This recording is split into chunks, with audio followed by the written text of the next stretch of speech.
कहानी एक डॉक्टर की जो कि बार बार टाइम ट्रेवल करके अपनी बेटी को बचाने की कोशिश कर रहा है, मगर उसे पता नहीं था कि वो अब एक टाइम लूप में फंस चुका है जहां वो कितनी भी कोशिश कर ले वो अपनी बेटी को बचा नहीं सकता, क्योंकि उसे पता नहीं है कि वो अकेला नहीं है जो कि बार बार समय में पीछे जाकर भविष्य को बदलने की कोशिश कर रहा है। अब उसके अलावा और कौन कौन है जो कि इस टाइम लूप का हिस्सा है, और क्या वो डॉक्टर अपनी बेटी को कभी बचा भी पाएगा? चलिए शुरू से जानते हैं इस जबरदस्त कहानी में। कहानी की शुरुआत एक बहुत बड़े और फेमस डॉक्टर किम से होती है, जो कि इतने फेमस हैं कि उनके फोटोज आए दिन मैगजीन्स पर आते रहते हैं। और किम आज अपने असिस्टेंट के साथ वापस से अपने घर आ रहे हैं, जहां आज किम की बेटी का जन्मदिन है जो कि उनके आने का इंतजार कर रही है, और इसीलिए उसे कई सारे मैसेजेस डॉक्टर किम के पास ऑलरेडी आए हुए थे। अब फ्लाइट लैंड होती है जहां डॉक्टर किम एयरपोर्ट से निकल ही रहे थे कि वहां वे पाते हैं कि एक बच्चे के गले में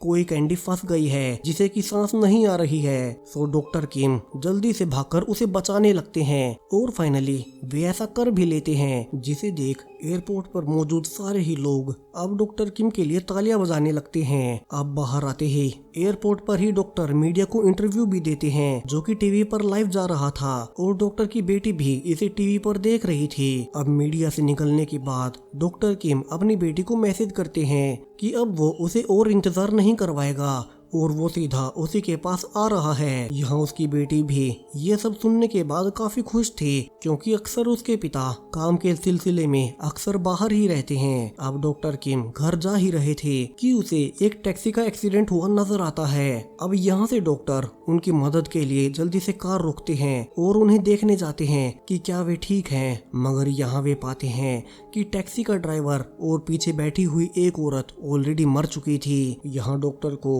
उनके लिए काफी बुरा लगता है, मगर वे उनके लिए अब कुछ भी नहीं कर सकते, और वैसे भी अब एम्बुलेंस वहां आ चुकी थी। तो वे अब अपने घर वापस जाने लगते हैं, जहां वो अपनी बेटी को कॉल करके बताने लगते हैं कि वो बस कुछ ही देर में पहुंच रहे हैं, मगर अब फोन उसकी बेटी नहीं बल्कि कोई अनजान आदमी उठाता है, और किम को यहाँ से बहुत ही बुरी खबर पता लगती है। वो आदमी बताता है कि दरअसल किम की बेटी का मेन रोड पर एक्सीडेंट हुआ है जिसमें कि वो मारी गई है। डॉक्टर किम घबराहट में पलट कर देखते हैं जहां जिस टैक्सी का एक्सीडेंट हुआ था उससे कुछ ही देर पहले लोगों की भीड़ लगी हुई थी। डॉक्टर भागकर वहीं जाता है जहां वो पाता है कि जो टैक्सी सामने फुटपाथ से जाकर टकराई है उससे टकराने से पहले उसकी बेटी से टक्कर लगी, जिसमें उसकी बेटी भी मारी गई है। डॉक्टर किम अब अंदर तक हिल चुके थे कि ये क्या हो गया, मगर अचानक से कुछ ही पलों के अंदर अब डॉक्टर किम खुद को फिर से कुछ घंटों पहले फ्लाइट में पाते हैं। यहाँ डॉक्टर हैरान थे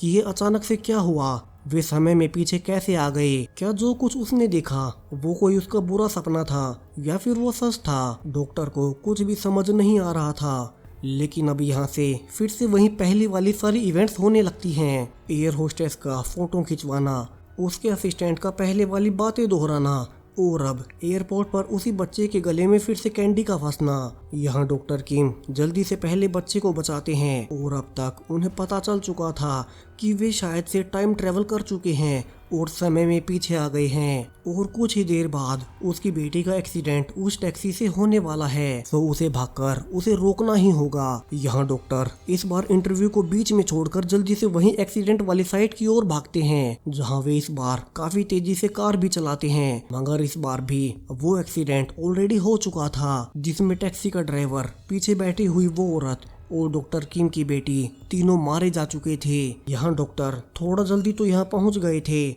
मगर एक्सीडेंट ऑलरेडी अभी भी हो चुका था, और यहाँ पर फिर से पहले की तरह अब कुछ ही पलों में अचानक से वे खुद को कुछ घंटे पहले फ्लाइट में पाते हैं, और यहाँ से वे अब तक सब कुछ समझ चुके थे कि वे एक टाइम लूप में फंस चुके हैं, जहां हर बार उसकी बेटी एक्सीडेंट में मारी जाती है, और उसके बाद वो समय में पीछे आकर इस दिन को शुरू से शुरू करते हैं, और अभी भी कुछ ही देर बाद ऐसा ही होने वाला है। तो उन्हें कैसे भी करके इस बार टाइम में पहले वहां जाकर उसे बचाना होगा, और चूंकि इस बार उन्हें भविष्य में होने वाली सारी ही घटनाओं का पहले से पता था, तो इस बार वे पहले ही भागकर पहले बच्चे के हाथ से कैंडी छीनते हैं ताकि वो उसके गले में अटके ही ना। फिर वो जल्दी से भागकर अपनी कार में अपनी बेटी को मैसेज भी करते हैं कि वो मेन रोड से दूर रहे, मगर जब तक वो वहां पहुंच पाते अब फिर से उसकी बेटी का वही एक्सीडेंट ऑलरेडी हो चुका था और यहाँ से फिर से अगला लूप स्टार्ट होता है जहाँ किम फिर से दिन को शुरू करते हैं और इस बार वो जल्दी से भागकर एक दूसरा रूट लेते हैं और जल्दी से उसी एक्सीडेंट वाली साइड पर चले जाते हैं जहाँ इस बार उसकी बेटी उसके सामने ही रोड क्रॉस कर रही थी,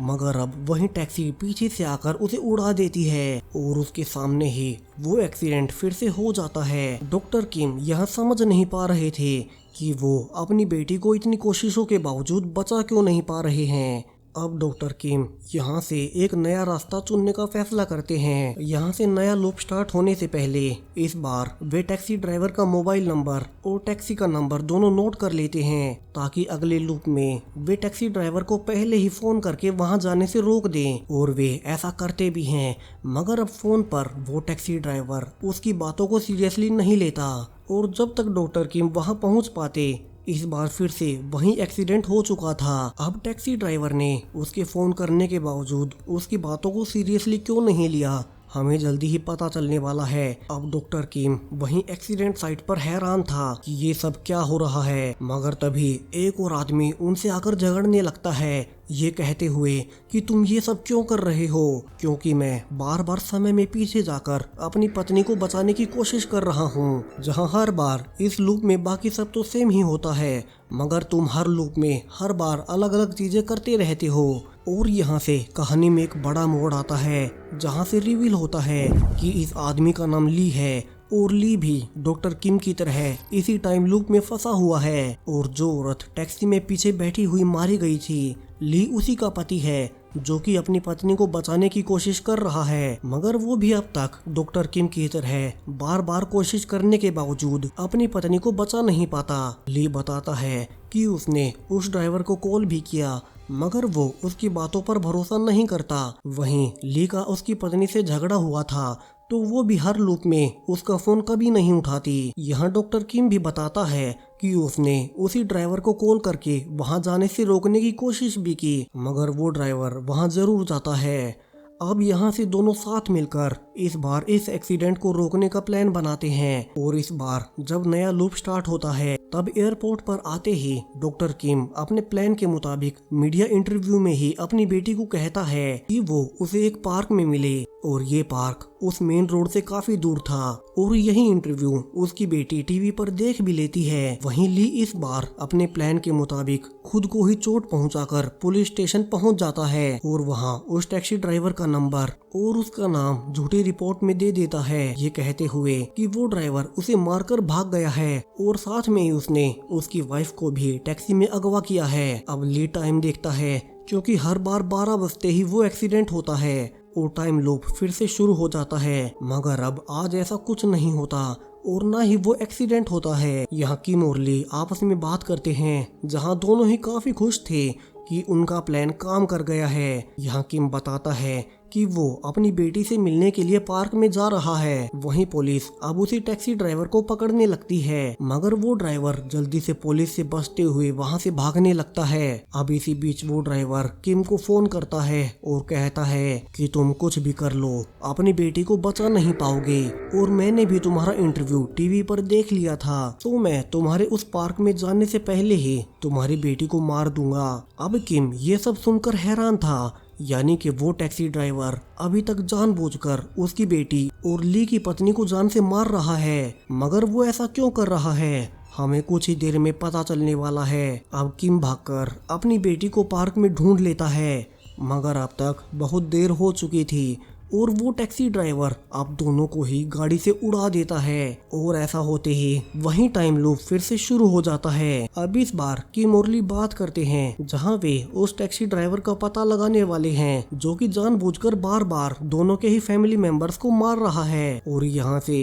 दोनों टैक्सी ड्राइवर के बारे में, उसके इतिहास के बारे में जो पता करते हैं, उसे जान दोनों के ही होश उड़ जाते हैं। दरअसल आज से पूरे 3 साल पहले ली अपनी कार से रात के वक्त कहीं जा रहा था जहां वो काफी लापरवाही से गाड़ी चला रहा था और ली को बचाने के चक्कर में सामने से आ रही एक टैक्सी का एक्सीडेंट हो जाता है। ली पाता है कि उस टैक्सी में 3 लोग हैं जिनका बचना काफी मुश्किल है, तो वो उन्हें उसी हालत में छोड़कर वहां से आगे भाग जाता है। हालांकि कुछ देर बाद उसे अपनी गलती का एहसास होता है और वो उन तीनों को ही पास के ही एक हॉस्पिटल में ले जाता है और इसी हॉस्पिटल में ड्यूटी थी डॉक्टर किम की। मगर डॉक्टर किम तो उस वक्त खुद बहुत ही बड़ी कश्मकश में थे, क्योंकि उसी वक्त किम की बेटे की हार्ट सर्जरी होने वाली थी और ठीक उसी वक्त ये एक्सीडेंट का केस आ गया, जबकि ली उन्हें हॉस्पिटल में छोड़ भाग जाता है ताकि वो किसी भी पुलिस केस में ना फंस जाए। वहीं डॉक्टर किम पाता है कि टैक्सी ड्राइवर की वाइफ ऑलरेडी मर चुकी है, जबकि टैक्सी ड्राइवर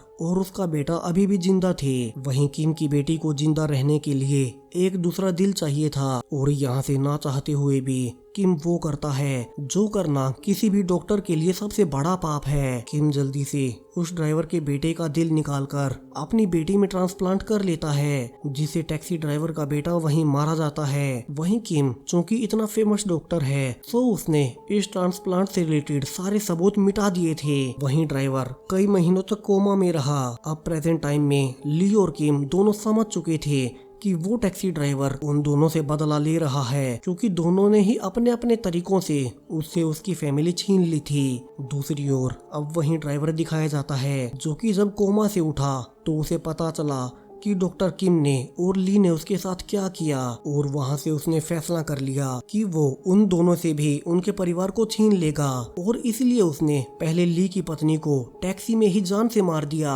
और फिर उसी टैक्सी से किम की बेटी को उड़ाते हुए खुद भी अपनी जान दे दी। मगर उसके बाद टैक्सी ड्राइवर पाने लगा कि जब भी वो उन दोनों को मारता और खुद भी मरता, ये दिन फिर से शुरू हो जाता। यानी कि सिर्फ ली और किम ही नहीं, ये टैक्सी ड्राइवर भी इसी टाइम लूप का हिस्सा है और ये तीनों इस लूप में फंसे हुए हैं जो कि अलग अलग कारणों से एक दूसरे से जुड़े हुए हैं। अब इस नए लूप में अब दोनों ड्राइवर से माफी मांगते हैं कि उनसे बहुत बड़ी गलती हो गई थी और वो उन्हें सजा दे दे, मगर उनकी फैमिली को छोड़ दे। मगर वो ड्राइवर उनकी एक भी सुनने को तैयार नहीं था और वो अगले कई सारे लूप्स में फिर से दोनों ही ली और किम की बेटी को मारना जारी रखता है। अब इसी बीच किम समझ जाता है कि हर बार जब भी वो ड्राइवर खुद मरता है तब ही ये लूप स्टार्ट होता है, तो उसे कैसे भी करके अपनी बेटी को बचाने के बाद उस ड्राइवर को भी मरने से रोकना होगा। मगर दूसरी ओर ली का मानना कुछ और ही था और उसने सोच लिया था कि वो ड्राइवर को उसकी वाइफ को मारने से पहले ही जान से मार देगा, और इस बार भी वो ऐसा ही करता है, जहां वो उसकी टैक्सी में पहुंचकर उसे जान से मारने की कोशिश करने लगता है। वहीं किम उसे फोन भी कर रहा था ताकि वो ऐसा कुछ ना करे, मगर ली तो यहाँ उससे लड़ रहा था। और इसी बीच ड्राइवर फिर से किम की बेटी को उड़ाने ही वाला था कि इस बार किम सही समय पर अपनी कार बीच में अड़ाकर अपनी बेटी को बचा लेता है। वहीं ड्राइवर इस एक्सीडेंट के बाद काफी जख्मी हो गया था, सो किम उसे बचाने की कोशिश करने लगता है, क्योंकि उसे पता था अगर ये मारा गया तो ये टाइम लूप फिर से रीसेट हो जाएगा और उसे फिर से अपनी बेटी को बचाना पड़ेगा। मगर पीछे से ली अब पूरी तरह से पागल हो चुका था और वो अब उसी ड्राइवर को मारने की कोशिश करता है। किम यहाँ किसी तरह से टैक्सी ड्राइवर को वहाँ से निकालता है, मगर इन्हीं सब के बीच वो ड्राइवर अब किम को भी चाकू मार देता है। मगर किम कहता है कि कोई बात नहीं, ये सब मेरी ही गलती है, मुझे मर जाने दो, मगर मेरी बेटी को छोड़ दो। और वो ली को भी समझाने लगता है कि तुम्हें इस ड्राइवर को नहीं मारना है, वरना से ये टाइम लूप चलता ही रहेगा, और मुझे मर जाने दो, मैं इसे डिजर्व करता हूँ। अब किम की ये सारी बातें ड्राइवर भी सुन रहा था, जहाँ उसे अपनी गलतियों का एहसास होता है कि उसे अब उन्हें मारने की जरूरत नहीं है, और वो अब किम की बेटी के पास जाता है। उसे पता था कि उसके बेटे का दिल अभी भी किम की बेटी के अंदर है और वो उसे गले से लगा लेता है, मगर तभी पीछे से गाड़ी में ब्लास्ट होता है और उन दोनों के मरते ही ये दिन अब फिर से शुरू हो जाता है। मगर अब इस बार तीनों को ही अपनी अपनी गलतियों का एहसास था। ली इस बार अपनी बीवी से झगड़े के बाद उससे माफी मांगता है। वहीं टैक्सी ड्राइवर इस बार किम की बेटी के पास जाता है और उससे बात करने लगता है, क्योंकि उसे अब वो अपने बेटे के जैसी लग रही थी। वहीं एयरपोर्ट पर पर डॉक्टर किम अब सारी मीडिया के सामने अपने गुनाह कबूल कर लेता है कि किस तरह से उसने एक बच्चे का दिल अपनी बेटी में ट्रांसप्लांट कर लिया, जो कि गैर कानूनी था, और वो अब इसके लिए सजा भुगतने को भी तैयार है। और इसी के साथ ये कहानी यहीं खत्म हो जाती है।